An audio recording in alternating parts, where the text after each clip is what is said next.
B-Pod Studios.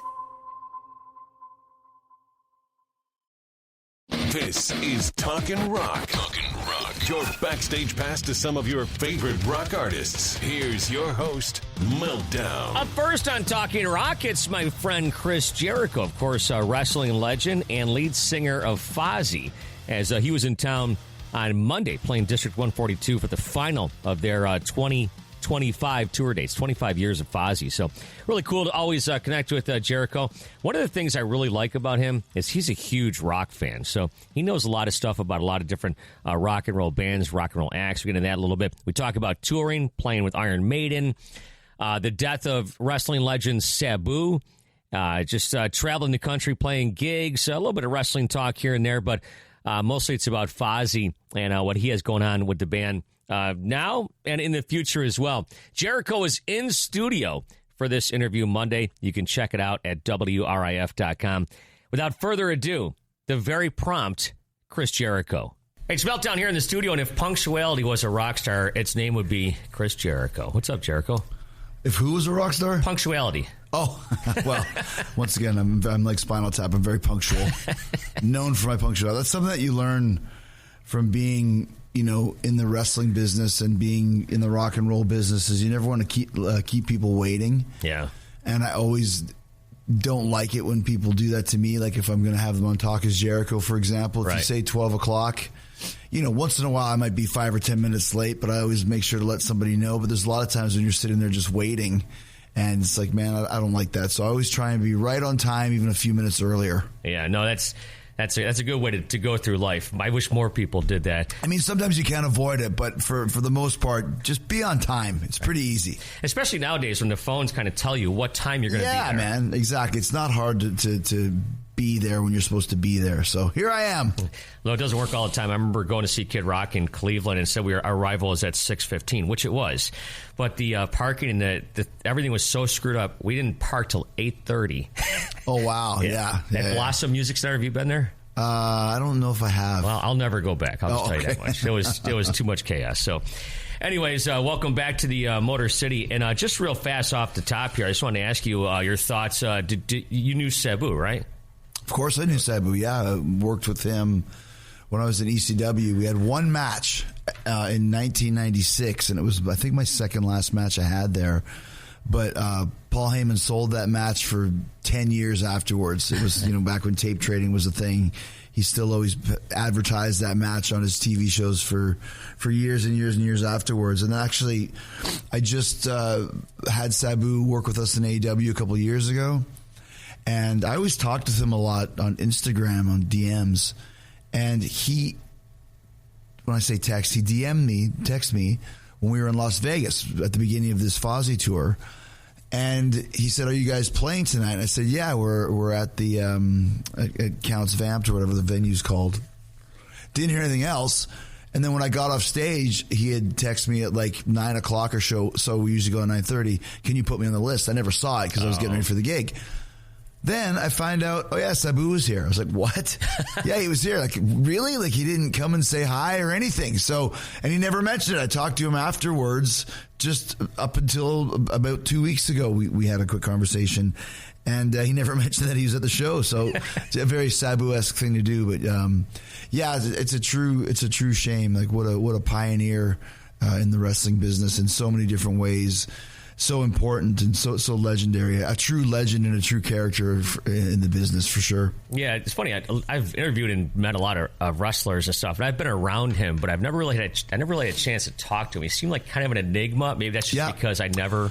He was an enigma. I think a lot of that was by design, but also a very good-hearted guy, very great sense of humor. Detroit guy. He came from Detroit. That's where I think he grew up here.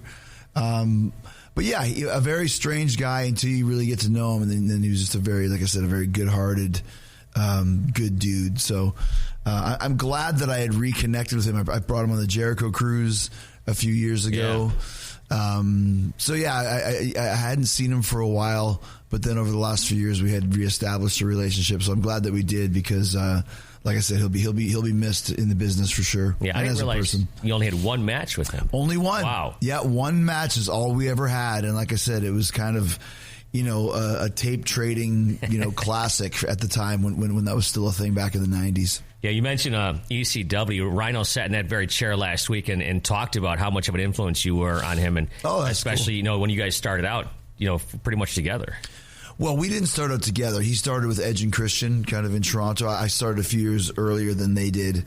But it's funny. Rhino's awesome. He's a good guy as well. But I just got a text from him the other day. I guess maybe a month or two or so ago. I was like, "Hey, it's Rhino. How are you?" And I was like, kind of like, okay, whatever. He maybe got a new number. And then it's like, "Hey, it's Rhino. I just wanted to give you a new number. Can you give me Adam Copeland's number?" And I'm realizing, this is some kind of a scam. Like someone's pretending to be Rhino trying to get wrestlers' numbers. So I just blocked him. But yeah, I was like, why is Rhino calling Adam Copeland? Like, okay, this is a scam. So I don't even know if he knew about it. But Rhino, if you're listening, someone's impersonating you, trying to get wrestlers' phone numbers. That's funny. Yeah, you mentioned Talkin Jericho, and I'm a big fan. I like to listen, especially when there's a guest, obviously, that I'm interested in. But I did see Clown in the Cornfield over the weekend. Okay. And I didn't think it was great.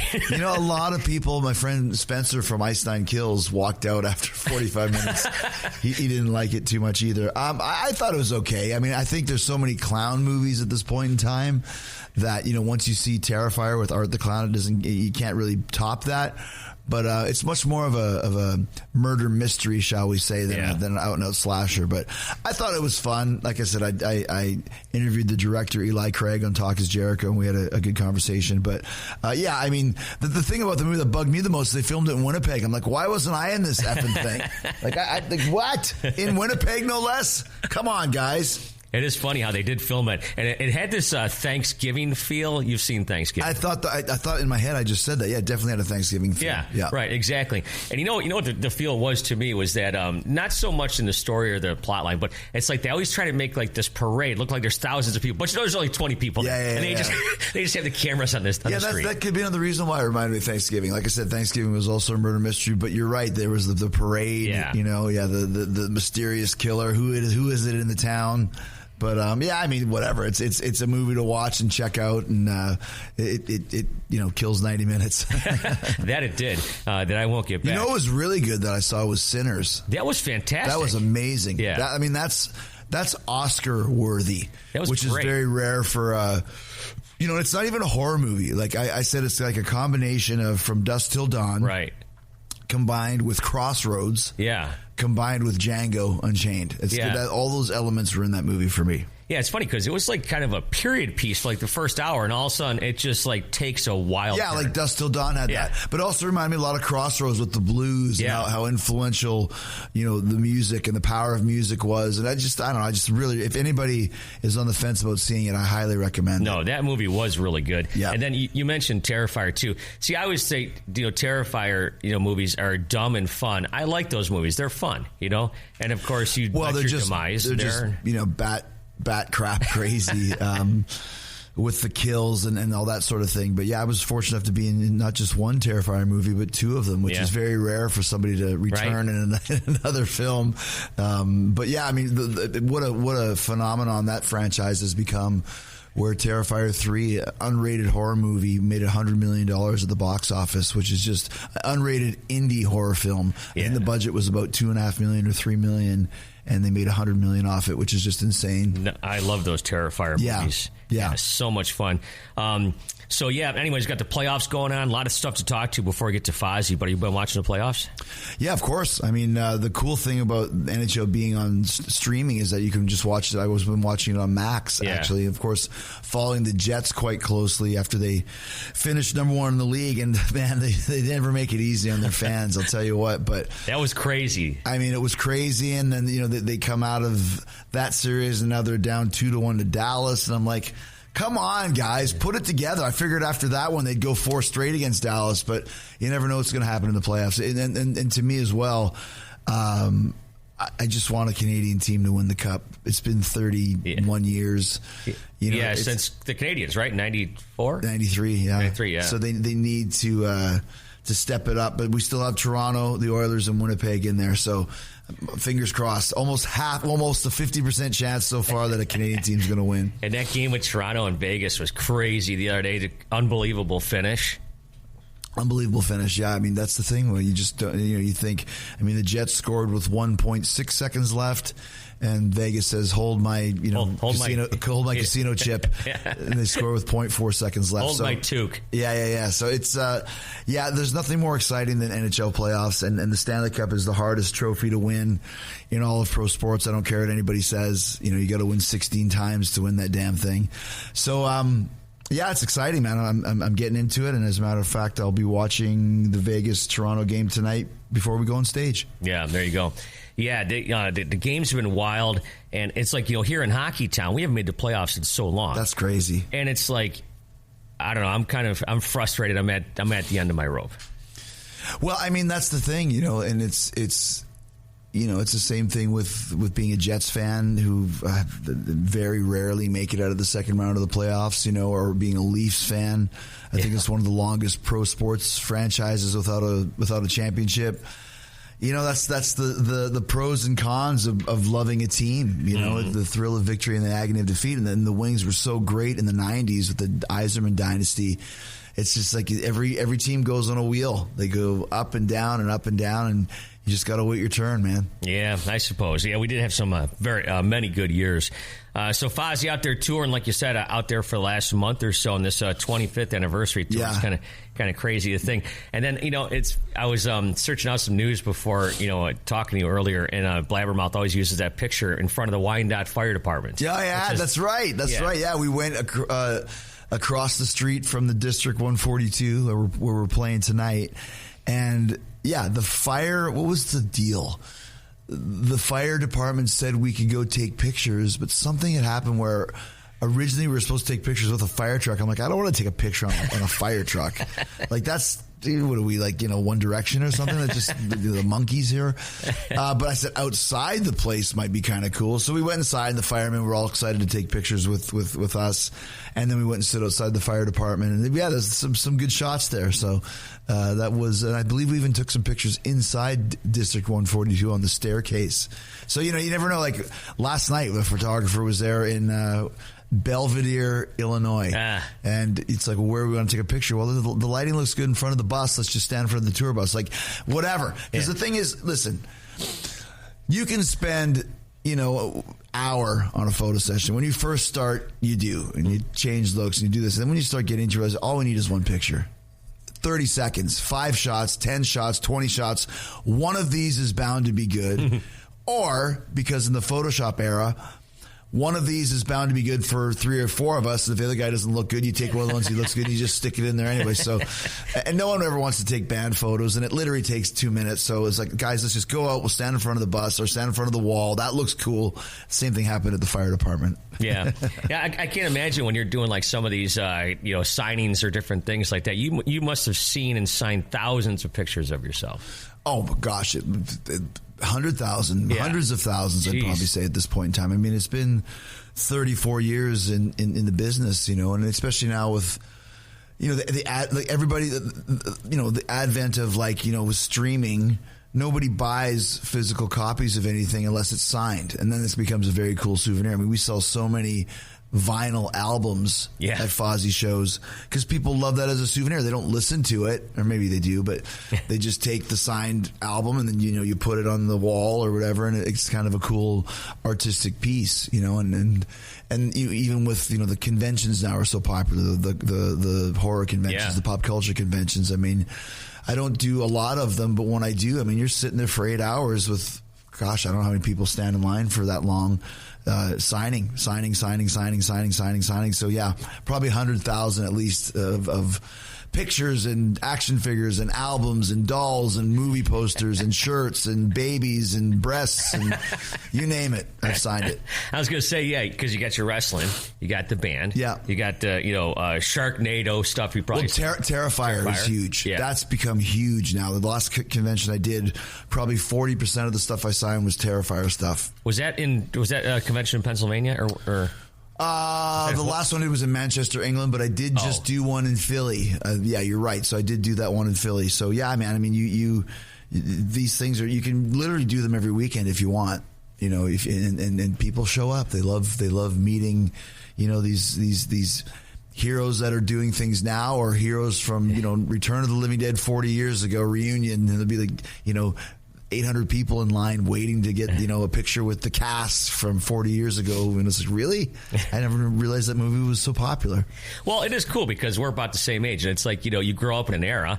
And like, for example, I just saw Anvil the other day, right? Really? Where'd you see him? Up at the machine shop. Oh, okay. And Don Jamieson was there. And by the way, he told me, we're sitting there and he's got his CDs stuff, and he goes, but this one sells the best. And it was his album, the vinyl, Yeah. But seeing those guys that you may have watched as a kid, next thing you know, they're in front of you. I think people get a kick out of that. I mean, dude, absolutely. I mean, even for me, like whenever I still meet certain people, like, I met Keith Richards a few years ago, and when you see this person in real life, it blows your mind because it's this person that you've seen, forever, and grew up with this guy and a legendary guy, and Keith Richards, and he's standing right in front of you, and you're like, this is crazy. Like he's a real boy, and so you get that a lot with when people want to come and see you, and plus, like I said, there's a lot of childhood nostalgia, a lot of childhood memories. So for me, it's great because you have people that were fans of mine, in WCW, or fans of the first Fozzy record, or fans of Sharknado, or whatever, like you said. And then you move forward. Here we are in 2025. So it's all those fans, but then it's new fans from AEW and new fans from Terrifier or Fozzy or whatever it may be that I'm doing. So people that have gone on the Jericho cruise, I think that's one of the reasons why that one always does so well. But yeah, I mean, people nowadays want the experience. Mm-hmm. And they don't mind paying for the experience, like for our VIP program, which is super popular. People know they're going to get something special, and they don't mind paying for it. In this case, when we do our VIPs, we do a mini concert, 4 songs, and usually 2 or 3 of them you won't hear later on tonight. Mm-hmm. And I'm thinking, like, when I was a kid, if I had the chance to go to, see Iron Maiden, warm up and do a sound check, but play some songs I wouldn't hear later on, I would have paid whatever I could for that. So to me, that's something that I feel that's got some value to it, because people might say, well, why would someone wait to take a picture and sign autographs? Wouldn't you do that for free? Of course, I'll do it. If you stay by the bus, I'll sign your stuff, no problem. But if you want to make sure to meet us at a certain time, and you get to see us play from 2 feet away with, 15 other people, that's something cool, and songs you're not going to hear later. Maybe you can ask a question or whatever. So that's something that's very important in this day and age, and we take great pride in the fact we provide something very cool for people. Yeah, and it's like we didn't have that when we were kids. No, you didn't have that access. Yeah, and there's such thing as too much access, like on social media, for example. Some people are posting everything, and it's like, gosh, it's too much. Just stop. There's a happy medium there, so you want to make sure to give a little bit of access, but not too much where they're like, this guy again, he's taking a picture of his dinner. Like, who cares, right? Yeah. So you mentioned Iron Maiden. Was that the biggest shows that you guys have played in 25 years? Well, I mean, we've played a lot of festivals, yeah. Where you play in front of 20, 30, 40,000 people. But as far as being main support for a band, which means it was Iron Maiden and Fozzy, that's it. Bank of California Stadium in Los Angeles in 2019. It's got to be the biggest show we've played, the coolest show we've played for sure. They were doing this stadium, and they added us to the show. I'm still not sure why us, but they did. And it was I remember that Rod Smallwood, their manager, we were touring in New Zealand. And I got a message. We were there in October, and I got an email saying, can you open for us in LA in September?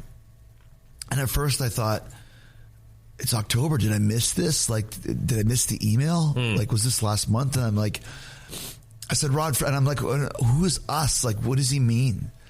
And I said, well, who's us? And he's like, Iron Maiden, you idiot. I'm like, well, like I thought maybe you had some other band or something. I'm just like, and in September, he goes, yes, next September, like 11 months from now. Like, that's how far ahead you guys are planning this. Like, oh my gosh. Yes, we will open for you. And one of the coolest moments ever for us, opening for Maiden. And obviously the Maiden fans are notorious for being, they're not going to Iron Maiden for anything other than Iron Maiden. They don't care who's opening. It doesn't matter. So you got a task in front of you. We had a great show though in the crowd. We got the crowd to go nuts. And we had a great show, and we had a great time. It was one of the best memories that I can have from being in this band, for sure. Well, I'll tell you this much. You've created a bunch of street cred, not only in wrestling, but in the rock and roll world over the years, so that might help, too. Well, there is. I mean, that's the thing. Like, when we first started with Fozzy, we had to work twice as hard to get people's respect because I was in the band. You know, the wrestler guy is in the band, and that's fine. We have never had a problem with that. But the few things started happening. One was when Judas started breaking and we became a radio band. Suddenly now we have 8 top 10 singles. 8. I mean, that's getting up there. You know, it's like, oh my gosh, that's pretty cool. Then Judas goes gold, which in this day and age to have a gold record and it's on its way to platinum, that's very rare. And that shuts up anybody who still has a problem with me being the singer of a band. Hey, dude, I got a gold record. Right. You can complain all you want. But then, you know, doing the festival tours and all that stuff is great. But being invited to open for Iron Maiden, like you said, I mean, that's some street cred of all street cred. Like, we opened for Maiden in a stadium. We've got a gold record. We got 8 top 10s. Any other complaints? There's really nothing much more you can say than that. Yeah, and it's like you did it the way that Dave Grohl did it, the way that Taylor Momsen does it. They've got success and they make tons of money and other things, but they started out in a tour bus or in a van or whatever, going to gigs and playing gigs that some guys probably wouldn't even play. Well, yeah, and you don't start out in a tour bus. You start out in vans, like you said, and you know, to have a tour bus is a big deal. And that's one thing about Fozzy that we've been really good with, you know, over the last 25 years. Is we've got a great business model where we can go on a tour, play a great tour, great shows, play in front of thousands of people, you know, probably 10,000. I think this tour will top out 10, 12, 15,000 people total. Now, Iron Maiden does that one night, but we're not Iron Maiden. Right. But once again, that's still a lot of people. Yeah. And you can make a decent living at that. But you got to be smart about it, you know, and that's the thing with us. I mean, we don't really open for anybody because, you know, for example, opening for Iron Maiden, you know, they pay us, you know, a certain amount of money. But there's no VIP, obviously, and you're not selling any merch. No one's going to a Maiden show to buy Fozzy merch. I think there was like 28,000 people. I think we sold like $3,000 in merch or something, like 7 cents a head. But that's okay. You know that going into it. And obviously, the benefits of playing in front of a large crowd is great. But we'll make more in Wyandotte tonight than we made opening for Iron Maiden. That's just the business financials. When you open for, you know, you mentioned the Pretty Reckless opening for AC/DC. I'm sure they're getting paid a decent amount, but DC can pay somebody $5,000 a night. They don't care. Right. Anybody would take that. Mm-hmm. You know, like, yeah, you're not negotiating to open for AC/DC. Yeah, you take what you get. Here's what you get. Yeah. Take it or leave it. Because if you don't want it, there's any other band in the world will take it. Same thing with Metallica. And I know, obviously, probably a Limp Bizkit is getting a decent amount of money, but, you know, a Mammoth WVH or Ice Nine Kills or the opening of the opening, I'm telling you, they're not making the money that you think because Metallica doesn't have to pay it. Right. You know, you want to go on tour with Metallica for the summer? Yes. Where do I sign? And any band would take that. So for us to be able to do it our way, I'd love to start building up to bigger venues, and that's always the goal. In the post-COVID world, when we went back on tour, it was a huge burst of people coming out because everyone had been stuck inside. Yeah. Now here we are 2-3 years later, there's a huge glut of bands because everybody's out touring. It's harder to draw a crowd. Right. You know, so, but I mean, that's show business, man. It always, like I said earlier about a hockey team, there's a wheel. You go up and down, you go up and down. And for us too, you know, you release a new song like Fall in Line that's doing great in streaming and on the radio. That helps build your crowd back up, you know, and then that's why you have to continue to release new stuff as well. So there's a whole strategy behind the whole, the rock and roll business is a whole world that you never think of when you dream of being a rock star, quote unquote. Well, as far as business, like you just talked about Fall in Line. I think last time we talked about this, you were kind of kicking around doing albums, dropping singles. Right. So where's that standing? Well, I mean, so I think our plan, we did it with Spotlight, then we did it with Fall in Line. We're already working on the next song, is just to release songs continuously. Maybe every 4 months or 5 months or 6 months, 2 or 3 songs a year. Because what happened with the last record we did, Boombox, we made it right. We started making it before the pandemic, and then of course pandemic hits, and then we didn't want to release it when you couldn't tour or you couldn't come promote it. So we took more time with it. And there's 12 great songs on that record. I know every band says that, but I'm really saying like every one of those songs could have been and should have been a single. 3 of them were, all did great. 3 or 4 of the other songs we play live, and the other 5 or 6 just disappear. Never to be seen or heard again unless you listen to the record. And that bugs me. There's a song called Ugly. There's a song called My Great Wall. There's a song called What Hell Is Like. I'm like, all these songs, like, they should have been huge hits, but now they're gone kind of forever. And I didn't want that to happen again. And I just thought, rather than wait and do an album every 2 years where half the album is not ever going to be appreciated, let's do 2 or 3 songs a year instead. And every song gets its due. Every song gets service to radio. Every song gets a chance to be under the spotlight, no pun intended, on streaming. Every song will get a chance to be played live, see how it goes over.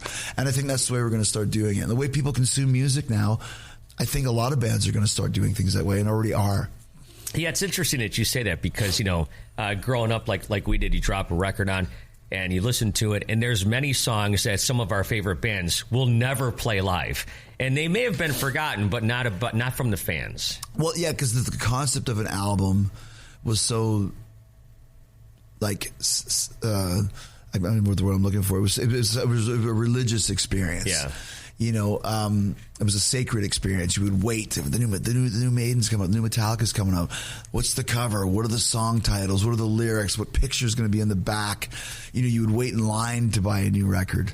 Those days are gone, you know, and that's just the way it is. I mean, you can cry about it, or you can just accept that, you know, an album cover now is a thumbnail that you look at on a phone. We still care, but you could literally put, you know, a black thing with a red F on it, and it doesn't make a difference either way. But like you said, you would listen to these songs, and some of them, like, would be album tracks. Yeah. They would be called.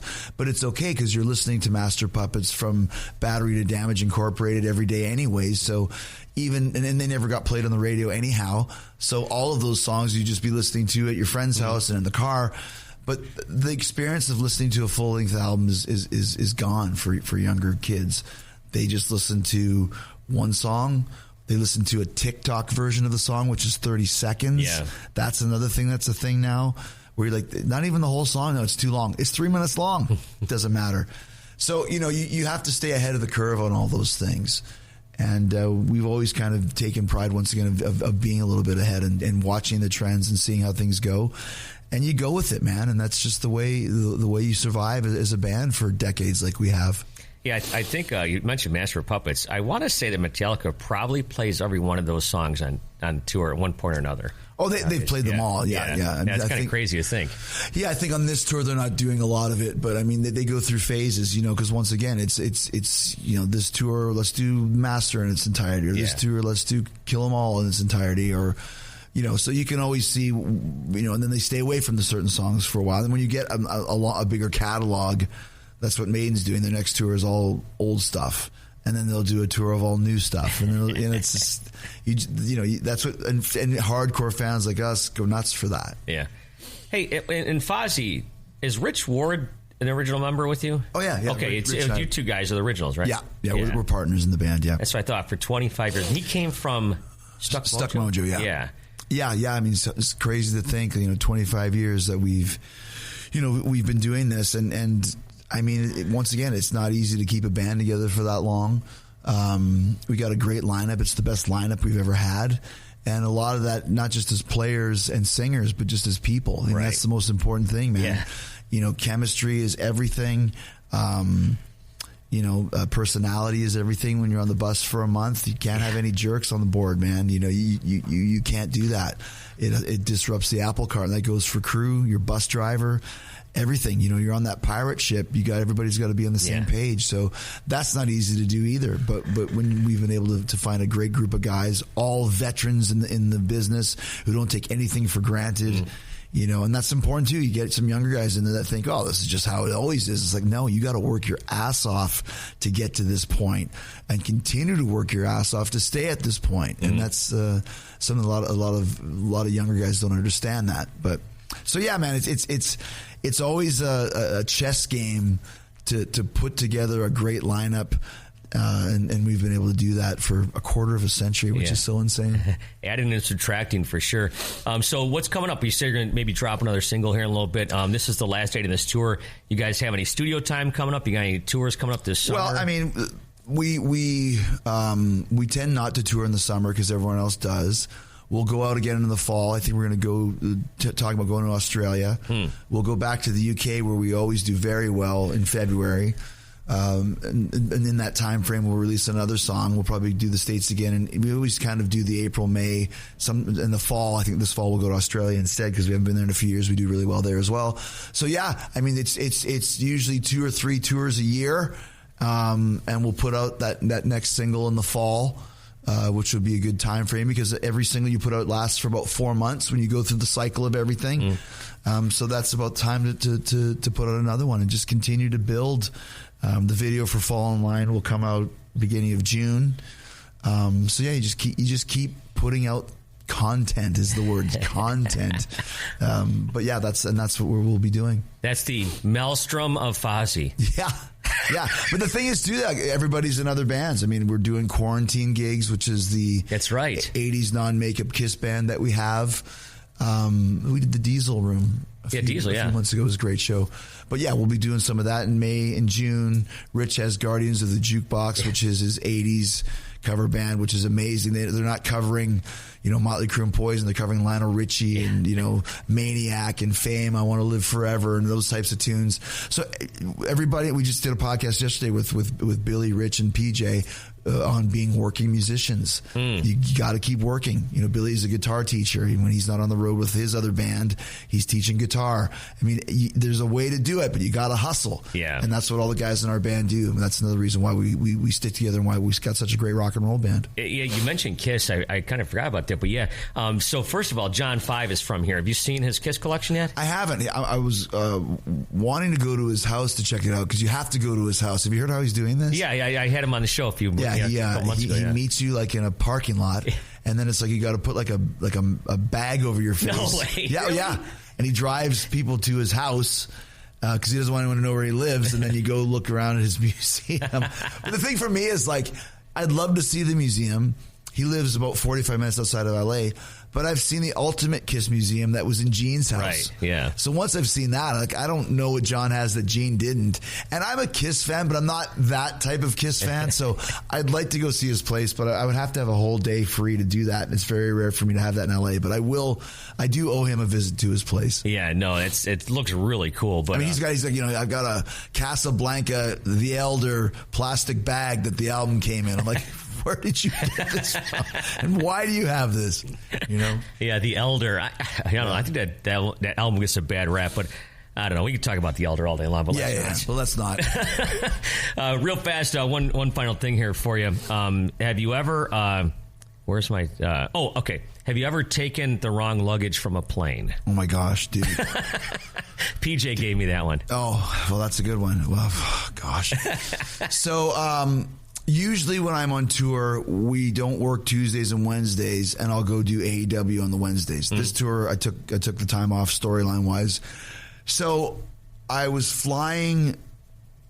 I did AEW. I flew to wherever the hell I flew, and I grabbed the bag from the overhead, and I took it and put it under the bus because I don't need that bag on the tour bus. So I go to AEW, I fly, take the bag, go to where the bus is parked, put the bag underneath, and then we do 5 shows. The night that I'm leaving, I'm going directly to Salt Lake City to see Iron Maiden, and then going from Salt Lake City on Tuesday to Minneapolis on Tuesday to see Maiden, Salt Lake City on Wednesday for Dynamite, where I have a championship match, and I'm going to be winning the title, the Ring of Honor World Championship. I opened the bag just to put some other stuff in it, and there's all these clothes in there, like nicely folded clothes. And I'm like, and clothes that I would never wear. I'm like, what is this? I'm like, Simon, is there another bag under there like that looks like this? Like, whose clothes are these? He's like, no, this is it. I'm like, oh no, I took the wrong bag, or someone took the wrong bag and this is the one, and it looked exactly the same. Like it was the same freaking bag. Now I'm like, what am I going to do? I've got a title match in 2 days. What am I going to do? So I call my wife. She sends boots to the arena or whatever. I call the costume guy to start making stuff on Monday. All these different things. And I go to Maiden on Tuesday, and I'm hanging out with them before the show because, once again, they're my friends for many years. And I'm telling them the story, telling Adrian the story, and Dave Murray and Bruce Dickinson is there. And Bruce is really like, what are you going to do? Like, what are you going to wear? I'm like, I don't know, Bruce. I'm hoping to put together something, and we'll figure this out. So I get there. Earlier that day, I went to a sporting goods place and bought like some knee pads. And so I get there on Wednesday, and I'm able to put together a pretty damn good looking costume. The guys made me a new pair of tights. We've got a jacket made. Like, it's like, okay, this is going to work. I go do the match. I win the championship. Next day, I get a DM from Bruce Dickinson's wife, who I'm friends with, and she goes, "We watched you last night, and Bruce was so excited that you had a cool costume, and that you won the match. But he just thought the fact you had a costume, he was so excited about that." And I was like, that's the coolest thing ever. Bruce Dickinson watched my match and didn't care about the fact that I won. He just cared that I had a costume made.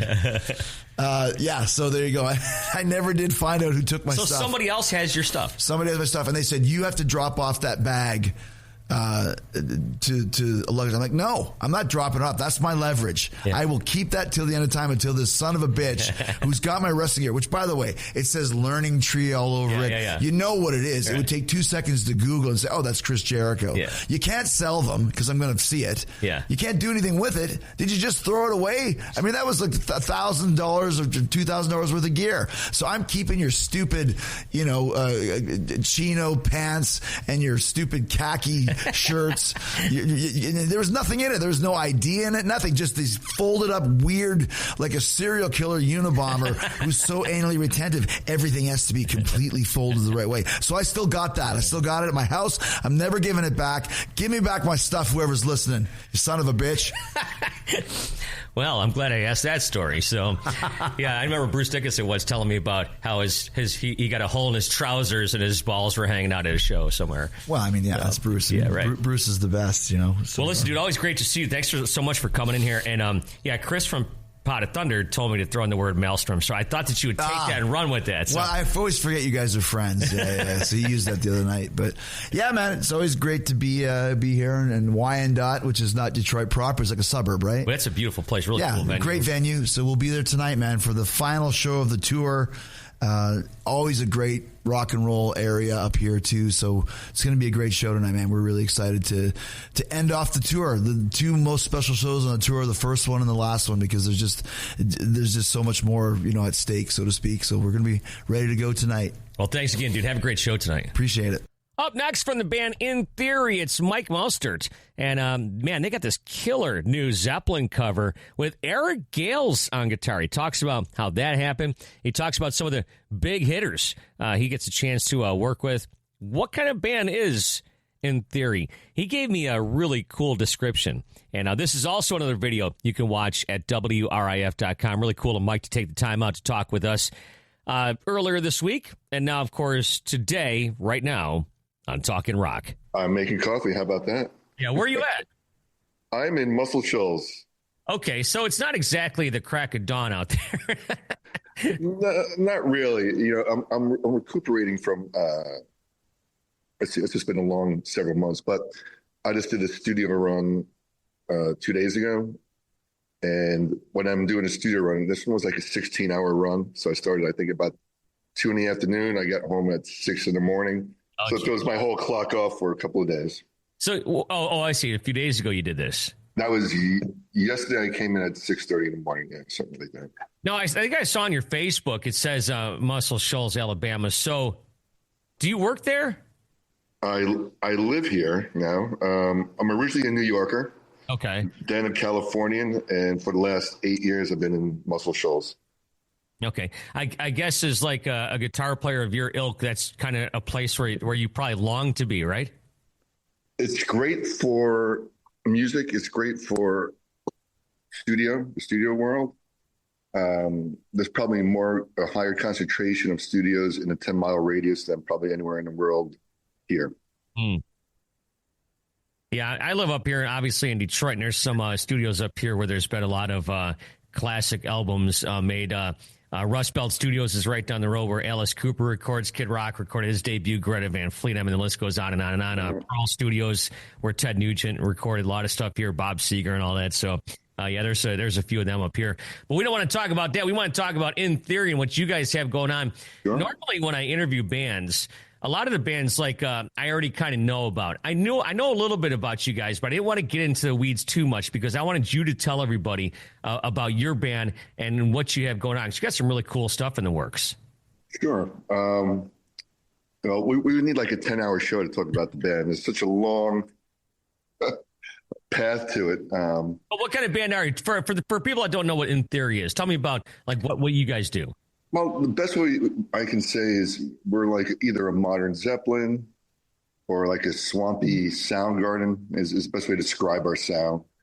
Singer Tony Cavino, he's got a Cornell thing, but he's definitely got a range of a plant. And I think the fact that I'm down here in Muscle Shoals, I think that the R&B and the blues have rubbed off on me. But I'm more of a rock guy, but still, the blues is just seeped into me big time. I was going to say it kind of speaks to you. So you got this new Led Zeppelin cover, speaking of Zeppelin, with Eric Gales out. Tell us about that, and how does one get Eric Gales to play on one of your tracks? That's the $1,000,000 question. I get that all the time. Right. Well, with Eric, how I got him to play was through Victor Wooten. Do you know Victor? I know that. Refresh my memory. All right. He's probably one of the most historic bass players in history. So if you're in a Rolling Stone, most influential bass players in history, Victor's usually number 4, number 5 in history. And what was happening, Victor's a family friend. Eric has been one of my idols, and Eric was playing at one of his camps. So I had called up Victor. I said, I want to come up and play. But unfortunately, on the flip side of the thing, outside of In Theory and the producing and doing all the touring, and the companies that I own, I'm also a caretaker for my parents. So 2 weeks out of the month, I take care of my father and mother. My father has last stage of dementia. He's blind. My mother's deaf. And it's a whole long thing. But essentially, I did 2 weeks. My sister does 2 weeks. And we have someone try to fill in the date so I can go on the road. I can do other things. But on this particular time, I couldn't make it up because I had to take care of my parents. So I didn't get to meet with Eric. And sure enough, by fate, or however you want to, if you believe in those things, fate, destiny, maybe it was 2 or 3 weeks later, Eric was playing by my parents' house. And so I reached out to Eric. I said, Victor's been trying to reach us. And, and then Eric got back to me. He goes, well, come down to sound check. Let's see how we vibe. Let's see what we got. So I went down to sound check and, in the most polite way. I don't know if you can curse on your show, but he's like, fuck sound check. He goes, let's do something. Okay. I mean, to me, that's way better. Right? Yeah, right. And this was in October. So he goes, look, after the tour, he goes, I have a place, I have a studio by my place. Let's do something. So I thought he was either for real or he was, just being polite. And so I called him first week of December and I said, well, what do you want to do? He says, well, it was the same thing. What do you want to do? I said, well, you know what? Let's do a song. I had the band In Theory. Let's do a song. Let's have you as a guest. He says, okay. And he goes, looked at his calendar. He goes, I got these 2 days open, whatever they were. And I just jumped in the studio. I think it was like the Tuesday, and I had to be there Friday afternoon. So Tuesday I jumped in, put one set of rhythm section in. It didn't work out with that rhythm section. Then I brought in some heavyweights. So I brought in Glenn Sobel from Alice Cooper, Hollywood Vampires to be the drummer. I brought in the bass player from Jason Isbell, that's Joe Hart. And I brought in Clayton Ivey, who's one of the original Swampers and all that. And of course, the singer from In Theory and myself. Finished the tracks. That Thursday night, it was such a challenge. Even that night, the bass player had COVID. So we actually had to record his tracks, even though it was a half mile away, with the video screen and through this app called Audio Movers. So whatever he was playing was going right through my speakers in the studio, so I could actually hear it in real time. And so we got his thing done. It was maybe 9 o'clock that night, 10 o'clock. Next morning, I'm in Greensboro. I mean, I had to fly to Raleigh. Then I was in Greensboro, and then Eric and I proceeded to record the track. And from there, it was magic. That's awesome. And so this track's obviously a Zeppelin cover. You just kind of mentioned Zeppelin, obviously a huge influence on you. It's a yes and a no. That's a good question. When I was younger, of course, you listen to all the iconic Zeppelin riffs. But on the reason I picked that song is part of my daily practicing. I practice this on YouTube. There's things that catch my ear, and strangely enough, the version I always practice to is the one by the band Europe. They do the same version, but they play with the orchestra. And I heard that. I'll have to look that up. Yeah, it's really cool. They do it live. So they did a great version. The guitar player killed it on it. But the reason I picked their version is because when Zeppelin does it, the tempos are all over the place. And if I was going to try to lock something to a grid and have the singer play to something structured, it just wasn't going to work. So I was like, well, if it's to the orchestra, it'll be right in line in time. Oh, no, it wasn't. Well, so the poor singer, I made him sing the entire track. He spent a couple of days doing it. And then the day I was bringing everybody in, I'm like, nothing's going to line up. So I gave him an hour. So he redid all the vocals that you hear on the record. It was first take in an hour, and an angry singer. And it came out fantastic. But really, yeah, so that was it. So it was the Europe version. And then by the time Eric and I got on it, we didn't verbally say what we wanted to do as far as choice of notes, but I think Eric and I really made it our own. We didn't do the Jimmy Page licks. We didn't do, except for the bow, bow, bow, bow, bow, everything else, our choice of notes is us, how we would play it.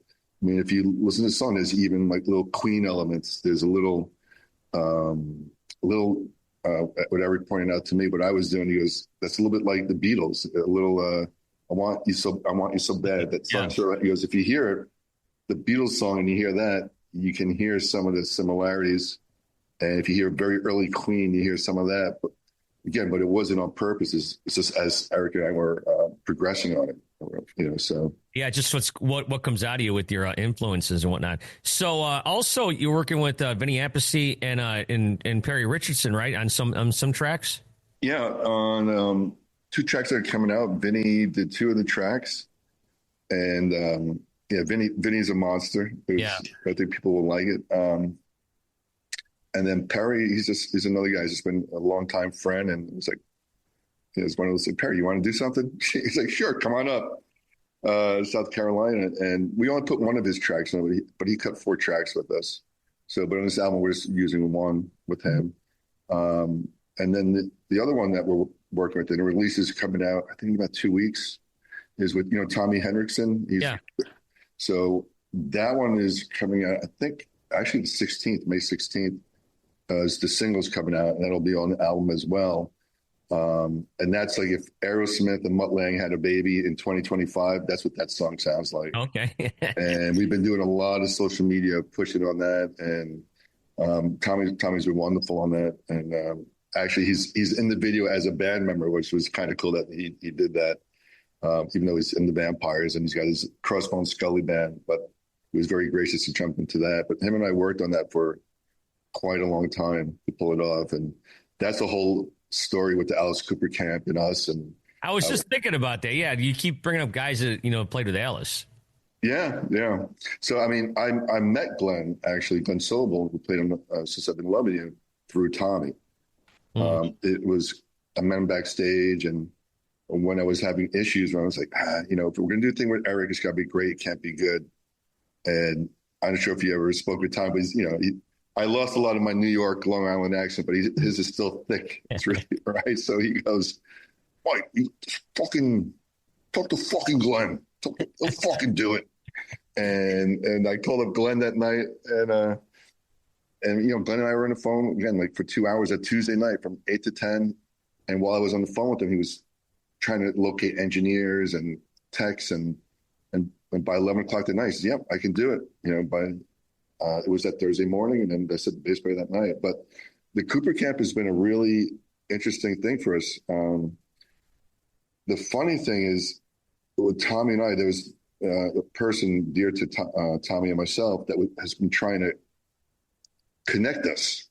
And Tommy and I, through our lives, I was opening up for Tommy when I was 15, and then we've written in the late 90s, and then there's so many things. Our lives, every few years, we're in each other's lives. And this particular time, we were in each other's lives. It was just really funny. As this person goes, "Oh yeah, I'm a fan of Alice Cooper," and then I go, "Oh, it's Tommy. Tommy's in the band." So that's how it was like that. And finally, there were two things going on. So before Alice and them all knew that I was involved with Tommy, Alice Cooper's been supportive in theory. So we've been on his show, I think 2 or 3 times. And actually, because of Alice, in theory, he's already had 2 top 10 hits. It's because of Alice. And he didn't know anything about Tommy and no connection. Now, wait a second. For 1 second. You've been on Alice's radio show? Uh-huh. Yeah. Okay. I didn't know if you were talking about if you opened up for Alice or the show. So go ahead. Yeah, we've been on both the shows, his first incarnation and his current show. Okay. And I believe we're going to be on the show again with this next single. But the funny thing is, so I went out there to, this person wanted to connect me with Tommy. And sure enough, they ran into Tommy at breakfast at the hotel. And I get a text. "I told Tommy you were here. He wants to meet you for breakfast." Cool. And it was great. Both of us, man, we were just so happy to see each other. It was, I called it 2 Long Island dudes just getting together, bear hugging each other. And probably within 10, 15 minutes of talking, we're like, we got to do something together.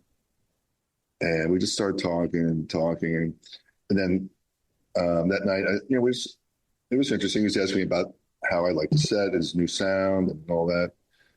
But the very next day, I saw them again. And this other person that was with me, they bought like the passes, but it's like $900, to meet Alice, right? To meet and greet. And I told Tommy about it, and Tommy's like, I'll get you one. Don't worry about it. I'll get you one. Okay. Because this other person was asking Tommy, can I transfer it to Mike? Because this other person, has met Alice, way too many times, And Tom's like, no, don't worry about it. I'll get you a pass. So I'm in line, and which I thought it was a really one of, like, remember we talking about fate and destiny and all that stuff. And I was talking to this person, and they go, well, why don't you go in by yourself? I go, no. I go, you've met Alice, Alice, the photographer, all the people back there. I said, it'll be good for you to introduce me to these people. So the funny thing, I go back there and, I see Alice. I just want to thank her. We've been on these shows several times, and because of you, we've charted, and we just started talking. Now there was his assistant, and his assistant was watching the whole thing, and he's the photographer. And he grabs the person that was with me. And he says, is that Mike Mostert? She goes, yeah, that's Mike. That's Mike Mostert. And this guy, by the way, has also been Alice's personal assistant for 20 years, something like that. And, I know what you're talking about, but go ahead. All right, yeah.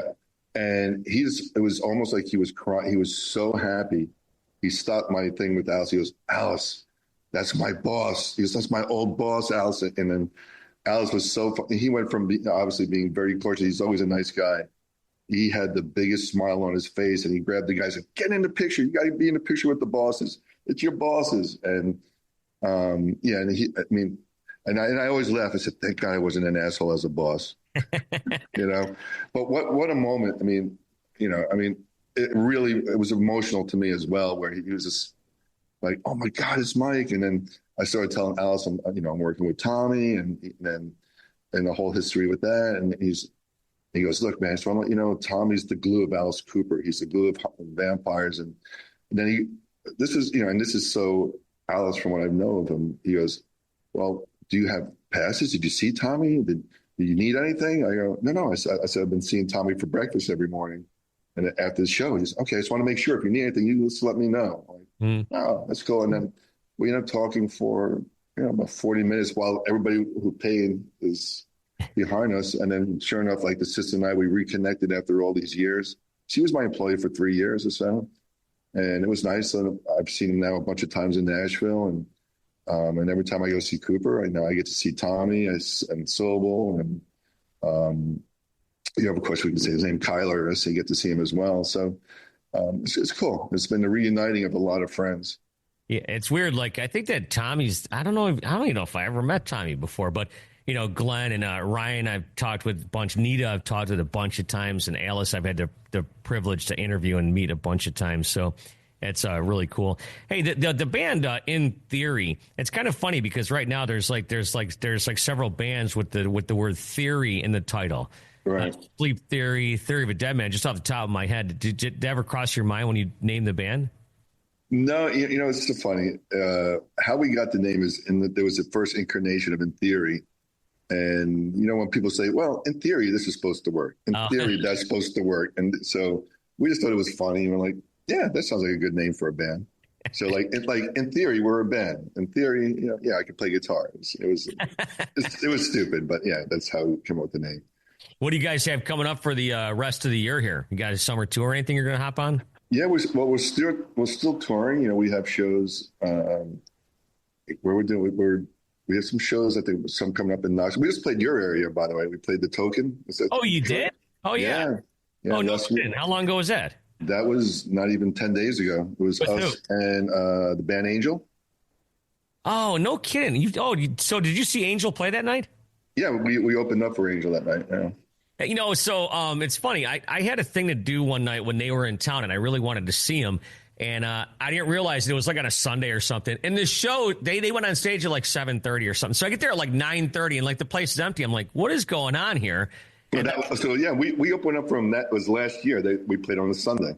Yeah, right. Sunday. Oh, I didn't know that. Yeah, so I went there that night, and Punky and a couple of the other guys signed a few of my Angel albums.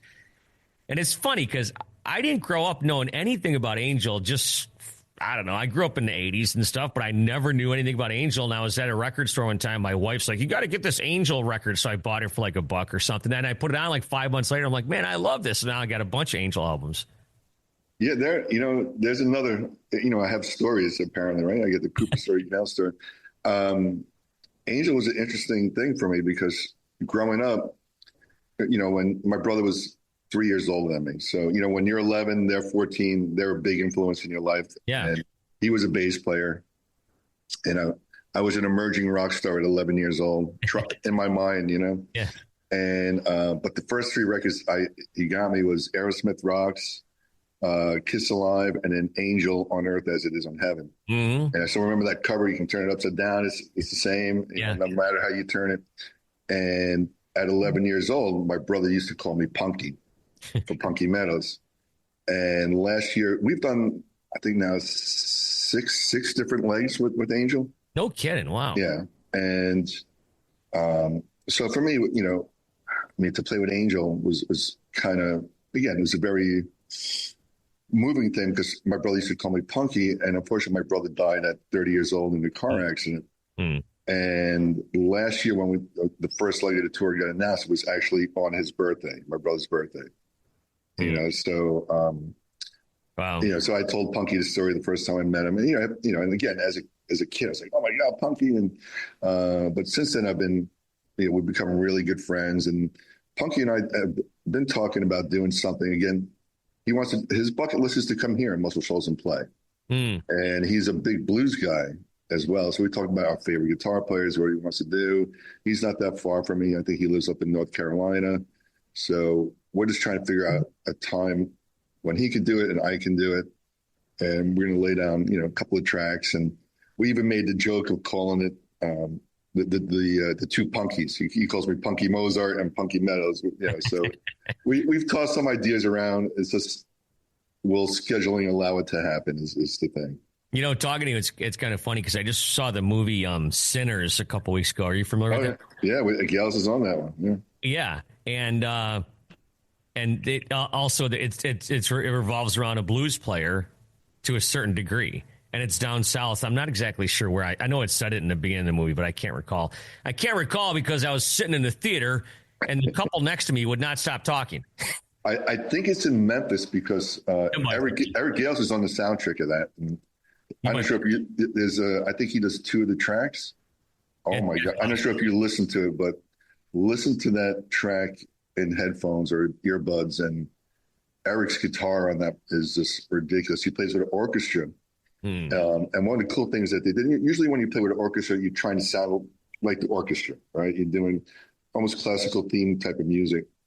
Whoever was the director on this, or music supervisor, had the blues players. I think that Buddy Guy, I think definitely Gales, maybe Marcus King, maybe one of the blues guys.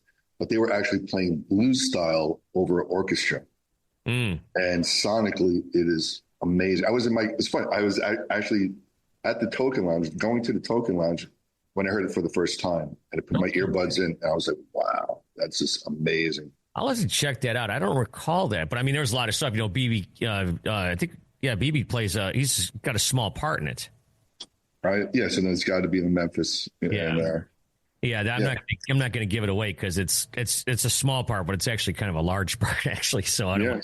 So I didn't get to see the movie, but like I said, the first I heard about it was Gales was talking about it on our drive up from Muscle Shoals to Detroit. That's so cool. Well, next time you come to Detroit, you definitely have to swing by. So how can people check you out? You got an EP out right now, or is that coming out? Well, yes, we do. We've put out 2 EPs, and what we're doing right now, we have a new distributor, and it's called Deco. But Deco, we're actually distributed through Warner. So on digital, we're technically Warner, and when the physical album comes out, not our singles, will be on Warner Brothers United States. Will be on Cargo Records in the United Kingdom. So what we did is, while we do have 2 EPs previously, we put out the single with Eric that came out maybe 4 weeks ago. Yeah. And then on the 16th, we put out the single with Tommy.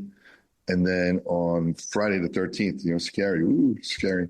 That's when we put out the full album, which also includes Eric and Vinny Appice and Perry Richardson and Tommy Hendricks. That's a whole word, a lot to say. Yeah. Perry Richardson, Tommy Hendrickson. Long names that rhyme. So that comes out on June 13th, the full album. And then we'll take it from there. That's cool. Well, listen, Mike, great to talk to you, and good luck with everything. The song is out. It's killer, the old Zeppelin cover, and, man, just working with some of those legends, it's really cool. Thank you. I appreciate it. And just like that, there it is, another non-award-winning episode of the Talkin' Rock with Meltdown podcast. Got to thank Mike and Jericho for being my guests this week. I've already done an interview, completed, I should say, an interview for next week for Talkin' Rock. It's not with an artist, actually with a rock author, Martin Popoff. He's got a new book out about Iron Maiden called Hallowed by Their Name. And we talk about that. We talk about his history of writing books on heavy metal and hard rock. It's really cool. He's done over 115 books, I think, something like that. And this latest Iron Maiden book is one compiled of interviews he's done with the band since 1995 up until the current day. So we'll talk with Martin. I love Martin's work, so really excited to talk with him. We'll post that next week. And I've also got a couple other irons in the fire. In the meantime, as always, thank you for checking out Talkin' Rock. Thank you for listening to Talkin' Rock with Meltdown. You can help this podcast grow by giving it a 5-star rating and writing a review on Apple and iTunes. Plus, feel free to subscribe and share it with your friends. Until next time, thanks for listening to Talkin' Rock.